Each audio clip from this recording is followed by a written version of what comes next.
روشنی روشنی میرے پیارے نبی، زندگی زندگی میرے پیارے نبی۔ الحمدللہ رب العالمین والصلاة والسلام علی رسول الامین وعلی آلہ واصحابہ اجمعین الی یوم الدین۔ اما بعد فقال اللہ تعالی فی القرآن المجید والفرقان الحمید، اعوذ باللہ من الشیطان الرجیم، بسم اللہ الرحمن الرحیم۔ قل ما اسألوکم علیہ من اجر وما انا من المتکلفین، صدق اللہ مولانا العظیم۔ رب اشرح لی صدری ویسر لی امری واحلل عقدۃ من لسانی یفقہوا قولی۔ محترم ناظرین، آج نبی کریم صلی اللہ علیہ وسلم کی سیرت کے عنوان سے آپ کی شخصیت کے جس پہلو کو آپ کے سامنے رکھنا ہے وہ نبی کریم صلی اللہ علیہ وسلم کی قائدانہ حیثیت ہے کہ نبی کریم صلی اللہ علیہ وسلم نے ایک قائد کی حیثیت سے کیسے مختلف محاذوں پر سرگرمیاں انجام دی، اور خاص طور پر 3 محاذ، ایک فرد کا ارتقاء، دوسرا معاشرے کی تعمیر، اور تیسرا ریاست کی تشکیل۔ ان 3 محاذوں پر بحیثیت قائد نبی کریم صلی اللہ علیہ وسلم کی کارکردگی کیسی رہی، وہ انشاءاللہ آپ کے سامنے پیش کرنے کی کوشش کی جائے گی۔ ہم سب لوگ اس بات سے بخوبی واقف ہیں کہ نبی کریم صلی اللہ علیہ وسلم نے جن افراد کے درمیان تحریک اسلامی کا کام کیا اور ان کے سامنے اسلام کی دعوت پیش کی، تو آپ نے اس بات کی بخوبی کوشش کی کہ جس مقصد کے تحت نبی کریم صلی اللہ علیہ وسلم کو بحیثیت نبی مبعوث کیا گیا تھا، ان مقاصد میں ایک مقصد افراد کا تزکیہ تھا۔ افراد کے تزکیے کے حوالے سے بہت سارے اصول نبی کریم صلی اللہ علیہ وسلم نے مختلف موقعوں پر پیش کیے، ان سب کو یہاں پر پیش کرنا ممکن نہیں ہے۔ ترجیحی بنیاد پر کچھ چیزوں کو آپ کے سامنے رکھنے کی کوشش کروں گا۔ پہلی چیز امانت داری۔ کسی بھی فرد کے تزکیے میں اس کا امین ہونا بہت ضروری ہے، تو امانت داری کے عنوان سے نبی کریم صلی اللہ علیہ وسلم کا یہ معمول رہا، جس کے راوی حضرت انس رضی اللہ تعالیٰ عنہ ہیں کہ نبی کریم صلی اللہ علیہ وسلم نے جب بھی کوئی خطبہ دیا تو ایسا نہیں ہوا کہ جس میں آپ نے یہ بات نہ ارشاد فرمائی ہو کہ جس شخص میں امانت داری نہیں اس میں ایمان نہیں۔ تو امانت داری کی اہمیت کو نبی کریم صلی اللہ علیہ وسلم نے بارہا اپنے خطبات کے ذریعے سے اور اپنے اقوال کے ذریعے سے لوگوں کے سامنے پیش کیے، اور خود آپ کی ذات بھی الحمدللہ پورے مکہ والے آپ کی مخالفت کرنے کے باوجود بھی آپ کو بطور امین اور صادق وہ جانتے تھے۔ جب پہلی مرتبہ نبی کریم صلی اللہ علیہ وسلم کو دعوت عام کا حکم ہوا اور آپ کوہ صفا کی چوٹی پر چڑھے اور وہاں سے یا صباحا کی آواز بلند کی، اور آپ اس کوہ صفا کی چوٹی پر اس لیے چڑھے اس لیے کہ وہ چوٹی اس وقت کا ایک میڈیا تھا کہ جہاں کوئی بھی شخص تمام مکہ والوں کو کوئی بات بہت تیزی کے ساتھ پہنچانا چاہتا ہو تو وہ اس چوٹی کے اوپر چڑھ جاتا اور وہاں سے اس صدا کو بلند کرتا، یا صباحا یا صباحا۔ نبی کریم صلی اللہ علیہ وسلم نے بھی یہی عمل کیا، اور جب تمام لوگ جمع ہو گئے تو آپ نے پہلے اس مجموعے سے اپنے بارے میں گواہی لی کہ تم مجھے کیسے پاتے ہو۔ تو مجموعے نے جو گواہی دی وہ یہ کہ ہم نے آپ کو امین اور صادق کے طور پر پایا۔ تو امانت داری ایک فرد کے تزکیے میں بہت اہم رول ادا کرتی ہے۔ نبی کریم صلی اللہ علیہ وسلم نے اس بات کی طرف مستقل افراد کو متوجہ کیا۔ پھر نبی کریم صلی اللہ علیہ وسلم کے نزدیک کسی شخص کے اندر اگر امانت داری میں کسی بھی طرح کی کوئی کمی محسوس ہوئی تو آپ نے اسے کبھی بھی گوارا نہیں کیا۔ ایک بہت مشہور واقعہ اس موقع پر آپ لوگوں کے سامنے رکھنا چاہوں گا۔ حضرت ابو ہریرہ رضی اللہ تعالیٰ عنہ اس کے راوی ہیں، فرماتے ہیں کہ ہم رسول اللہ صلی اللہ علیہ وسلم کے ساتھ خیبر کی طرف نکلے تو اللہ تعالیٰ نے ہمیں فتح عطا فرمائی، تو ہم نے سونا اور چاندی نہیں بلکہ اسباب اناج اور کپڑا وغیرہ مال غنیمت میں سے لیا، پھر ہم وادی کی طرف چلے۔ اس غزوے میں رسول اللہ صلی اللہ علیہ وسلم کے ساتھ آپ کے غلام بھی تھے، جسے ایک قبیلے نے بطور تحفہ آپ کو دیا تھا۔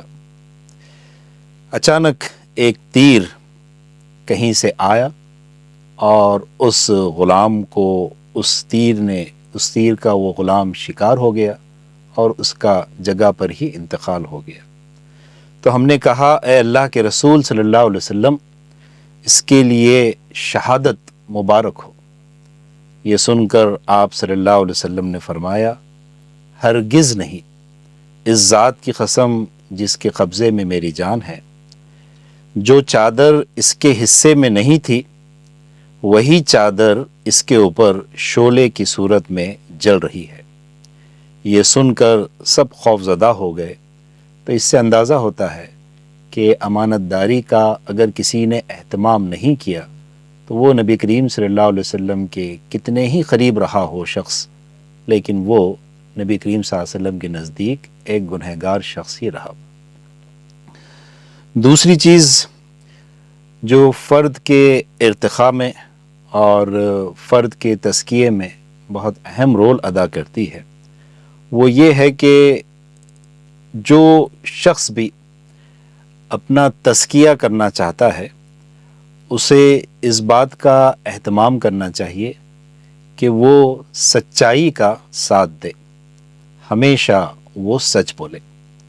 نبی کریم صلی اللہ علیہ وسلم کے ساتھ ایک واقعہ پیش آیا کہ نبی کریم صلی اللہ علیہ وسلم وضو فرما رہے ہیں اور آپ کے اطراف میں جو صحابہ تھے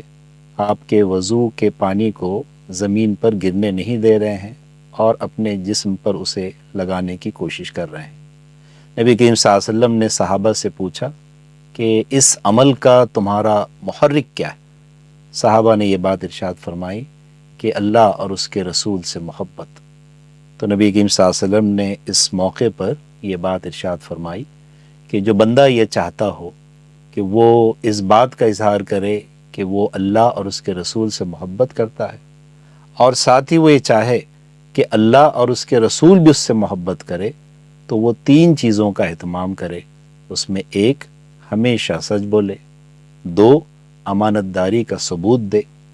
تین، اپنے پڑوسیوں کے ساتھ اچھا سلوک کرے۔ تو اس بات سے بھی اندازہ ہوتا ہے کہ نبی کریم صلی اللہ علیہ وسلم نے سچ بولنے کو اور امانت داری کا ثبوت دینے کو کتنی اہمیت دی۔ ایک موقع پر نبی کریم صلی اللہ علیہ وسلم نے یہ بات بھی ارشاد فرمائی کہ مومنین سے خطاب کرتے ہوئے آپ نے یہ بات ارشاد فرمائی کہ تمہارے اندر اگر یہ 4 عادتیں پیدا ہو جائے تو پھر دنیا کی تمام پریشانیاں تمہارا کچھ بھی بگاڑ نہیں سکتی۔ وہ 4 عادتیں کیا ہیں؟ پہلی چیز امانت داری، دوسری چیز صدق سچائی، تیسری چیز حسن خلق اور چوتھی چیز حلال رزق۔ اب دوسرا جو آج کے ٹاپک کا حصہ ہے وہ معاشرے کی تعمیر۔ معاشرے کی تعمیر یقیناً اس میں افراد کا بڑا کلیدی رول ہوتا ہے، تو معاشرے کی تعمیر کے سلسلے میں بھی نبی کریم صلی اللہ علیہ وسلم نے جن اصولوں کو قولی سطح پر لوگوں کے سامنے پیش کیا اور عملاً بھی اسے اختیار کر کے ایک رول ماڈل کے طور پر لوگوں کے سامنے پیش کرنے کی کوشش کی، وہ میں اس موقع پر آپ لوگوں کے سامنے رکھنا چاہ رہا ہوں۔ پہلی چیز، عموماً معاشرے کے اندر جو بہت ساری برائیاں ہیں، ان برائیوں میں نمایاں طور پر ایک برائی جو نظر آتی ہے وہ انسانوں کا ایک دوسرے کی ترقی کو دیکھ کر حسد کرنا ہوتا ہے، جس کے نتیجے میں بہت ساری بیماریاں اور بہت ساری الجھنیں معاشرے کے اندر پیدا ہوتی ہیں، بہت سارے مفادات کا پھر ٹکراؤ ہوتا ہے اور معاشرے کے اندر ایک انتشار اور بگاڑ کی کیفیت پیدا ہوتی ہے۔ نبی کریم صلی اللہ علیہ وسلم نے ایک موقع پر بڑی پیاری بات ارشاد فرمائی۔ عبداللہ ابن مسعود رضی اللہ تعالیٰ عنہ اس کے راوی ہیں۔ نبی کریم صلی اللہ علیہ وسلم نے فرمایا کہ حسد صرف دو باتوں میں جائز ہے۔ ایک تو اس شخص کے بارے میں جسے اللہ رب العزت نے دولت دی ہو اور وہ اس دولت کو راہ حق میں خرچ کرنے پر قدرت رکھتا ہو۔ دوسرا وہ شخص جسے اللہ رب العزت نے حکمت کی دولت سے نوازا ہو اور وہ اس حکمت کے ذریعے سے لوگوں کے درمیان فیصلہ کرتا ہو اور لوگوں کو حکمت کی تعلیم دیتا ہو۔ کتنی پیاری بات نبی کریم صلی اللہ علیہ وسلم نے ہم لوگوں کے سامنے رکھی کہ اگر ہمیں رشک کرنا ہے، اگر حسد بھی کرنے کی اجازت ہے، تو اس معاملے میں ہے کہ ہم دولت مند اس شخص کو اپنا ایک کرائٹیریا بنائیں کہ جو دولت کو اپنی ذات پر نہیں خرچ کرتا بلکہ اللہ کے راستے میں زیادہ سے زیادہ خرچ کرنے کی کوشش کرتا ہے۔ ہم بھی اللہ کی راہ میں اس سے زیادہ خرچ کرنے کی کوشش کریں۔ دوسرا، حکمت کے حوالے سے اسے بھی ایک دولت کے طور پر پیش کیا گیا کہ ہم حکمت کو حاصل کرنے کی کوشش کریں، علم حاصل کریں، اس میں فوقیت حاصل کرنے کی کوشش کریں، اور اس کے بعد حکمت ہم حاصل کرنے کی کوشش کریں، اور اس حکمت کے ذریعے سے ہم لوگوں کے مسائل بھی حل کریں، لوگوں کے فیصلے بھی کریں اور لوگوں کو حکمت کی تعلیم بھی دینے کی کوشش کریں۔ دوسرا ایک بہت ہی بنیادی اور بہت پیارا اصول، اگر آج بھی ہمارے معاشرے کے اندر اس اصول کو اختیار کر لیا گیا تو معاشرے کے اندر جو بہت سارے بگاڑ ہیں ان تمام بگاڑ کو روکا جا سکتا ہے، اس کا علاج کیا جا سکتا ہے، اسے سدھارا جا سکتا ہے۔ اور وہ بات یہ ہے جو نبی کریم صلی اللہ علیہ وسلم نے فرمائی، بڑی طویل حدیث ہے، میں اس کا صرف یہ حصہ آپ لوگوں کے سامنے رکھتا ہوں کہ لوگوں کے لیے وہی پسند کرو جو اپنے لیے پسند کرتے ہو۔ یہ وہ اصول ہے جس کی بنیاد پر اگر آج بھی ہم سب لوگ اس اصول کو اپنی زندگی میں اختیار کر لیں تو بہت سارے مسائل، معاشرتی مسائل ہمارے درمیان کے حل ہو سکتے ہیں۔ تیسرا موضوع کا تیسرا حصہ جس پر میں کچھ باتیں آپ لوگوں کے سامنے رکھنا چاہتا ہوں وہ ہے ریاست کی تشکیل۔ ریاست کی تشکیل کے لیے بہت ضروری ہے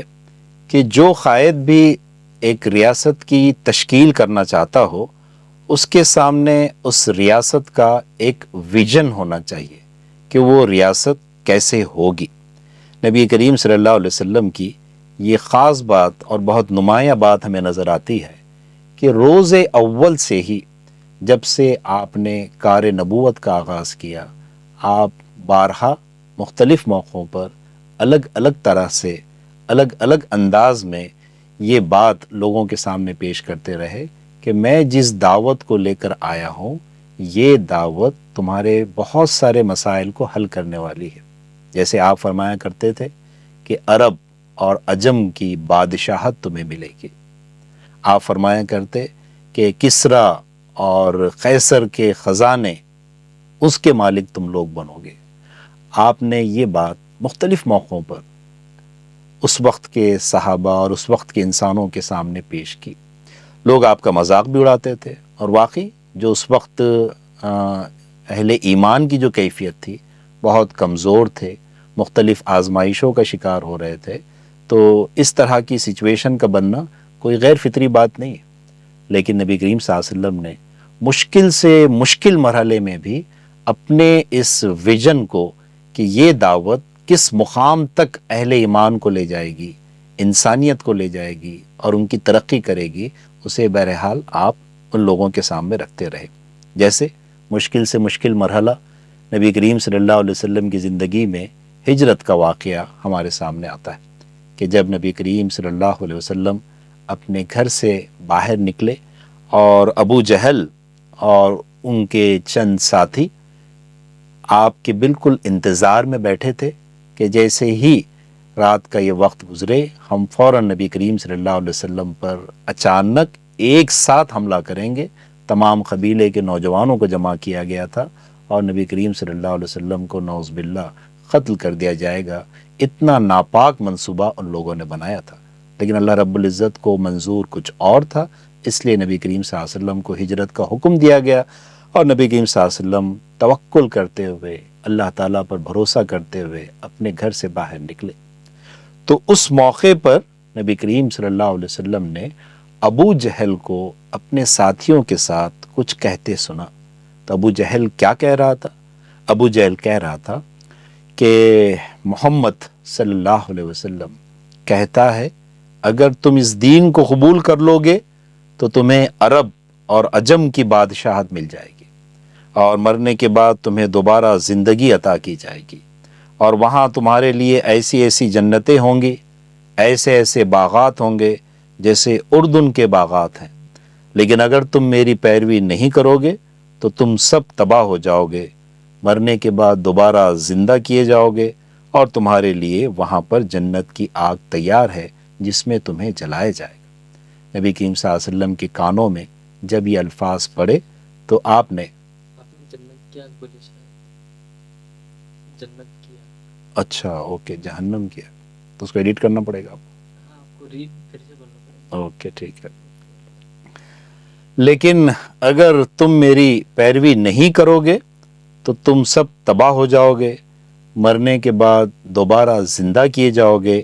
اور تمہارے لیے وہاں جہنم کی آگ تیار ہوگی جس میں تمہیں جلایا جائے گا۔ نبی کریم صلی اللہ علیہ وسلم کے کانوں میں جب یہ الفاظ پڑے تو آپ نے پورے اعتماد کے ساتھ یہ بات دہرائی کہ ہاں یقیناً میں یہ بات کہتا ہوں، اور اس کے بعد آپ سورہ یاسین کی ابتدائی 9 آیتوں کی تلاوت کرتے ہوئے وہاں سے آگے بڑھ گئے۔ تو میں کہنا یہ چاہ رہا ہوں کہ مشکل سے مشکل حالات میں، چاہے وہ جنگ احزاب کا معاملہ ہو یا جنگ احزاب کا معاملہ ہو یا سراخہ کا نبی کریم صلی اللہ علیہ وسلم کو انعام کی لالچ میں گرفتار کرنے کا معاملہ ہو، ایسے مشکل سے مشکل معاملات میں بھی نبی کریم صلی اللہ علیہ وسلم نے اپنے اس ویژن کو اس وقت پیش کیا، اور یہ ویژن واقعی ایک حقیقت بھی مستقبل میں بنا۔ تو قائد کے لیے ویژن کا ہونا بہت ضروری ہے۔ ریاست کی تشکیل میں قائد کے اندر جو بہت اہم صفت ہونی چاہیے وہ یہ کہ اس کا بے لوث ہونا، بے غرض ہونا، یہ اس وقت کے لوگوں کے سامنے مکمل طور پر عیاں ہونا چاہیے۔ میں نے اپنی گفتگو کا آغاز سورہ صاد کی آیت نمبر 86 سے کیا، جس میں اللہ رب العزت کا یہ ارشاد ہے، نبی کریم صلی اللہ علیہ وسلم سے کہا جا رہا ہے، نبی کریم صلی اللہ علیہ وسلم ان سے کہہ دو کہ میں اس تبلیغ پر تم سے کوئی اجر نہیں مانگتا، اور نہ میں بناوٹی لوگوں میں سے ہوں۔ نبی کریم صلی اللہ علیہ وسلم کی پوری زندگی اس بات کی گواہی دیتی تھی کہ وہ اس دعوت کے نتیجے میں، وہ اس کار دعوت کے نتیجے میں کوئی دنیاوی غرض نہیں رکھتے تھے، اور وہ چاہتے تھے کہ تمام انسان اسلام کو بہت قریب سے دیکھیں، اسلام کو قبول کریں، اور وہ جہنم کی آگ سے اپنے آپ کو بچا لیں۔ یہ تڑپ، یہ داعیانہ تڑپ نبی کریم صلی اللہ علیہ وسلم کی زندگی میں ہم کو نظر آتی ہے۔ ریاست کی تشکیل میں ایک دوسری چیز جو بہت امپورٹنٹ ہوتی ہے، جس کا خاص اہتمام نبی کریم صلی اللہ علیہ وسلم نے کیا، وہ ریاست عدل کی بنیاد پر قائم ہونا چاہیے۔ تو ایک بہت مشہور واقعہ جو نبی کریم صلی اللہ علیہ وسلم کی زندگی میں پیش آیا وہ یہ کہ ایک بہت ہی مشہور قبیلے کی خاتون نے چوری کی۔ تو چوری کی سزا یقیناً ہاتھ کاٹنا ہے، لیکن کچھ لوگ یہ چاہتے تھے کہ اس خاتون کو معاف کر دیا جائے، اس لیے کوشش کی گئی کہ نبی کریم صلی اللہ علیہ وسلم سے کوئی گفتگو کرے اور اس خاتون کو وہ سزا نہ ملے۔ تو ایسے موقع پر نبی کریم صلی اللہ علیہ وسلم نے جو تاریخی جملہ کہا عدل کی بنیاد پر، عدل کو قائم کرنے کے لیے، وہ تاریخی جملہ یہ تھا کہ اگر فاطمہ میری بیٹی بھی یہ چوری کرتی تو میں بھی اس کے اوپر یہ حد جاری کرتا۔ تو عدل، جسٹس، کسی بھی ریاست کے لیے بہت ضروری ہوتا ہے۔ اس کے بعد ریاست کی تشکیل میں ترقی اور خاص طور پر معاشی ترقی بہت اہمیت کی حامل ہوتی ہے۔ نبی کریم صلی اللہ علیہ وسلم جب مدینہ پہنچے تو آپ نے جب وہاں کا جائزہ لیا تو معلوم یہ ہوا کہ وہاں پر یہودیوں کا وہاں کے معاشی نظام کے اوپر زبردست دبدبہ ہے اور ایک مارکیٹ پر ان کا مکمل کنٹرول ہے۔ نبی کریم صلی اللہ علیہ وسلم نے اپنی نگرانی میں ایک مارکیٹ کی کے لیے آپ فکر مند بھی رہے، اس کا جائزہ بھی لیتے رہے اور اس میں بہت سارے اصلاحات بھی آپ نے کی۔ جیسے پہلی اصلاح جو آپ نے اس وقت کے معاشی نظام میں اور مارکیٹنگ سسٹم میں کی وہ یہ کی کہ اس مارکیٹ کو جسے نبی کریم صلی اللہ علیہ وسلم نے صحابہ کی مدد سے قائم کیا تھا، اس میں تجارت کرنے والوں پر، تاجروں پر کسی طرح کا کوئی ٹیکس نہیں ہوتا تھا۔ اس سے اس مارکیٹ میں تاجروں کی تعداد میں بڑا اضافہ ہوا اور کئی لوگوں نے وہاں پر اپنی تجارت کرنا شروع کی۔ دوسری چیز جس کا اہتمام آپ نے خاص طور پر کیا وہ یہ کہ آپ بنفس نفیس اس پورے مارکیٹ کا جائزہ بھی لیتے رہتے، معائنہ بھی کرتے رہتے۔ تو ایک موقع پر جب آپ اس مارکیٹ سے گزر رہے تھے، آپ کی نظر ایک غلے پر پڑی، آپ نے اس میں ہاتھ ڈالا اور آپ کو نمی کا احساس ہوا۔ آپ نے اس تاجر سے پوچھا کہ یہ کیا ہے؟ تاجر نے کہا کہ بارش کی وجہ سے بھیگ گیا ہے۔ نبی کریم صلی اللہ علیہ وسلم نے اس سے کہا اور پوچھا بھی کہ پھر اسے جو چیز بھیگی ہوئی تھی اسے تم نے اوپر کیوں نہیں رکھا؟ پھر اس کے بعد آپ نے ایک تاریخی جملہ ارشاد فرمایا کہ جو ہم سے دھوکہ کرے وہ ہم میں سے نہیں۔ تو یہ جو شفافیت کا ایک نظام نبی کریم صلی اللہ علیہ وسلم نے قائم کیا تو اس کے نتیجے میں غیر معمولی ترقی اس وقت مدینہ کے اس مارکیٹ کے اندر ہم کو نظر آئی۔ اس کے بعد کسی بھی ریاست کو استحکام اس وقت ملتا ہے جب وہ ریاست کسی ایک دستور کے تحت چلتی ہے۔ نبی کریم صلی اللہ علیہ وسلم نے میثاق مدینہ کے عنوان سے ایک دستور قائم کیا اور اس دستور کے تحت وہاں کے جتنے بھی قبیلے تھے انہیں آرگنائز کرنے کی، انہیں مجتمع کرنے کی، انہیں کسی کامن منیمم پروگرام کے تحت مجتمع کرنے کی نبی کریم صلی اللہ علیہ وسلم نے پوری کوشش کی۔ تو ناظرین محترم، نبی کریم صلی اللہ علیہ وسلم کی زندگی کے یہ مختلف پہلو جو میں نے آپ کے سامنے رکھے، ان پہلوؤں سے ہمیں سبق لیتے ہوئے آج کے اس معاشرے میں بھی ان 3 محاذوں پر ہمیں خاص طور پر کام کرنے کی ضرورت ہے۔ پہلا محاذ فرد کا ارتقاء ہے۔ فرد کے ارتقاء کے اندر جو چیزیں میں نے آپ کے سامنے پیش کی ان چیزوں کو ہمیں بھی اپنے اندر پیدا کرنے کی ہمیں بھرپور کوشش کرنی چاہیے۔ پھر اس کے بعد دوسری چیز جو دوسرا محاذ ہے وہ ہے معاشرے کی تعمیر۔ یقیناً آج ہمارے اس ملک کے اندر مسلم معاشرے کی اثر نو تعمیر کرنے کی ضرورت ہے۔ ہمارے معاشرے میں اصلاح کے عنوان سے جو مختلف چیزیں مختلف جماعتوں کی جانب سے ہوتی ہیں، مختلف انجمنوں کی جانب سے ہوتی ہیں، وہ واقعی قابل ستائش ہے، لیکن ہمیں نبی کریم صلی اللہ علیہ وسلم کے ماڈل کو اختیار کرنے کی کوشش کرنی چاہیے۔ نبی کریم صلی اللہ علیہ وسلم کا جو ماڈل تھا، جو طریقہ تربیت تھا معاشرے کی تعمیر کے حوالے سے،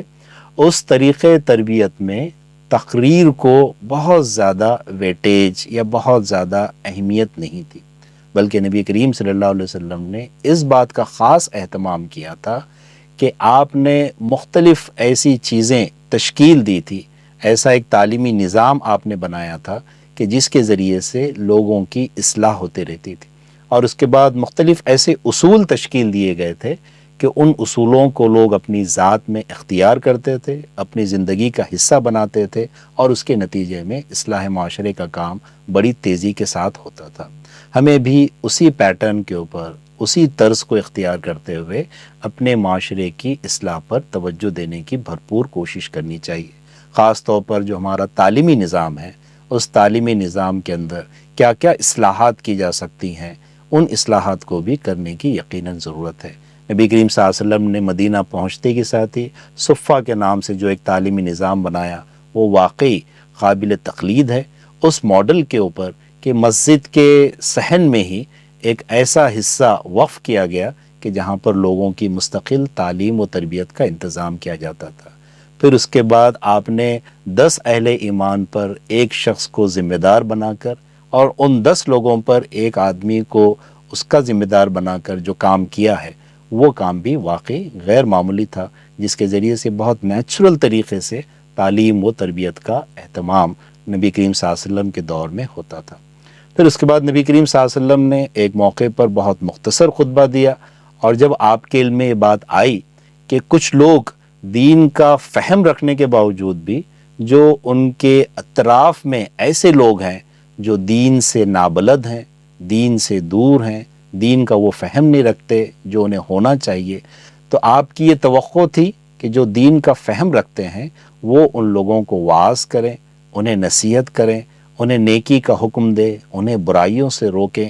تو اس سلسلے میں نبی کریم صلی اللہ علیہ وسلم نے ایک خطبے کے موقع پر ایسے لوگوں کی تعریف کی جو یہ کام انجام دے رہے ہیں، اور ایسے لوگوں سے ناراضگی کا اظہار کیا جو یہ کام انجام نہیں دے رہے ہیں۔ یہ خطبہ دینے کے بعد آپ اپنے گھر تشریف لے گئے تو صحابہ نے پھر آپ کے خطبے پر گفتگو کی کہ نبی کریم صلی اللہ علیہ وسلم کا اشارہ کس طرف ہے، تو معلوم ہوا کہ آپ کا اشارہ اشرین کی طرف ہے۔ ابو موسیٰ اشعری رضی اللہ تعالیٰ عنہ کا جو قبیلہ تھا، جنہیں اللہ رب العزت نے فہم دین کی دولت سے نوازا تھا، جب ابو موسیٰ اشعری رضی اللہ تعالیٰ عنہ کو یہ بات معلوم ہوئی کہ نبی کریم صلی اللہ علیہ وسلم نے ان سے متعلق اس طرح کی کوئی بات ارشاد فرمائی ہے، تو وہ فوراً نبی کریم صلی اللہ علیہ وسلم کی خدمت میں حاضر ہوئے اور اپنا مدعا پیش کیا۔ نبی کریم صلی اللہ علیہ وسلم نے خطبے کے انہی الفاظ کو دہرایا جو تھوڑی دیر پہلے آپ نے تمام صحابہ کے سامنے پیش کیا تھا۔ پھر اس کے بعد ابو موسیٰ اشعری رضی اللہ تعالیٰ عنہ نے نبی کریم صلی اللہ علیہ وسلم سے یہ وعدہ کیا کہ نبی کریم صلی اللہ علیہ وسلم آپ ہمیں 1 سال کا وقت دیجئے، انشاءاللہ ہمارے اطراف میں جو لوگ دین کا وہ فہم نہیں رکھتے جو مطلوب ہے، ہم ان کے اندر انشاءاللہ دین کی تعلیم کو عام کریں گے، فہم دین کو بھی عام کرنے کی کوشش کریں گے۔ تو یہ جو صحابہ کا ایک جذبہ تھا کہ وہ اعزازی طور پر لوگوں کے درمیان تعلیم کو عام کرتے تھے، دینی احکامات کو عام کرتے تھے، اس کو انہوں نے اپنی زندگی کا ایک مشن بنا دیا تھا، تو یہ طرز زندگی آج کے معاشرے میں ہمیں بھی اختیار کرنے کی کوشش کرنی چاہیے۔ تو جلسے، جلوس، خطاب عام، کانفرنسز، اجتماعات، ان کی اپنی جگہ پر ایک اہمیت ہے، لیکن اس سے ایک سٹیپ آگے بڑھ کر، ایک قدم آگے بڑھ کر ہر فرد اگر دین کا فہم حاصل کرے اور اپنے اطراف میں جو لوگ اس معاملے میں پیچھے ہیں یا اس معیار پر نہیں ہیں جس معیار پر اللہ رب العزت دیکھنا چاہتے ہیں، نبی کریم صلی اللہ علیہ وسلم دیکھنا چاہتے ہیں، تو انہیں لانے کی ہم کوشش کریں گے تو انشاءاللہ اصلاح معاشرے کے عنوان سے بہت سارے کام ہم انجام دے سکتے ہیں۔ اور آخری اور تیسرا محاذ ریاست کے حوالے سے، ریاست کی تشکیل کے حوالے سے جو ہے وہ یہ کہ قرآن میں جو ہمارا تعارف کرایا گیا ہے، بطور خاص اس ملک کے اندر ہم لوگ یہ سوچتے ہیں کہ ہم تعداد میں کم ہیں، ہم مائنورٹی میں ہیں، ہم کیسے یہاں پر کوئی ایک ایسی ریاست قائم کر سکتے ہیں جو عدل اور ترقی کی بنیادوں پر چلے گی، جو اسلامی خطوط پر کام کرنے کی کوشش کرے گی۔ یہ کیسے ممکن ہے؟ یہ خواب ہمیں بہت ہی امپاسبل یا ناممکن سا نظر آتا ہے، لیکن نبی کریم صلی اللہ علیہ وسلم کی زندگی کا اگر ہم بغور مطالعہ کریں تو یہ بات ہمارے سامنے آتی ہے کہ تعداد میں تو صحابہ اس وقت بھی کم تھے، لیکن اس کے باوجود چونکہ ان کے سامنے ویژن بہت کلیئر تھا، اس کے لیے انہوں نے جہد و سعی کی تھی، تو اللہ رب العزت نے ان کی مدد کی اور مدینہ کے اندر ایک اسلامی اسٹیٹ قائم ہوئی۔ تو آج بھی اگر ہم اس ملک کے سلسلے میں کوئی ویژن متعین کریں کہ یہ ملک ہم کیسا دیکھنا چاہتے ہیں، ہم اپنی ریاست کو کیسے دیکھنا چاہتے ہیں، ہم اپنے شہر کو کیسے دیکھنا چاہتے ہیں، تو ایک ویژن اگر ہم سیٹ کریں گے، پھر اس کے لیے صحیح و جہد کریں گے، تو اللہ رب العزت آج بھی ہماری مدد کر سکتا ہے۔ اور خاص طور پر اگر ہمارے اندر ایمان کی وہ قوت ہوگی جو مطلوب ہے، اور جو ایمان کا بہت وسیع تصور قرآن میں اور احادیث میں موجود ہیں، اس حقیقی ایمان کو اگر ہم اپنے سینوں میں پائیں گے اور اس دولت کو حاصل کریں گے تو یقیناً یہ بڑا کام بھی انجام دیا جا سکتا ہے۔ یہ بات اتنے اعتماد کے ساتھ میں اس لیے کہہ رہا ہوں کہ اللہ رب العزت نے قرآن مجید میں ہمارے بارے میں یہ پیشن گوئی کی ہے، وَأَنْتُمُ الْأَعْلَوْنَ إِن كُنتُم مُؤْمِنِينَ، تم ہی غالب رہو گے، غلبہ تمہارا ہی مقدر ہے، لیکن شرط یہ ہے کہ تمہارے اندر ایمان کی دولت ہونی چاہیے۔ تو حاضرین محترم، آج کے حالات میں الحمدللہ اہل ایمان کے لیے جو کام کرنے کے مواقع ہیں، تو وہ اگر ان 3 محاذوں پر کام کا آغاز کریں گے اور نبی کریم صلی اللہ علیہ وسلم کی سیرت سے مستقل استفادہ کرتے رہیں گے، تو وہ دن دور نہیں کہ ہم یہاں پر بھی عدل کی بنیاد پر، ترقی کی بنیاد پر ایک بہترین ریاست کی اس سلسلے میں مدد و نصرت فرمائے۔ سبحان ربک رب العزت عما یصفون والسلام علی المرسلین والحمد للہ رب العالمین۔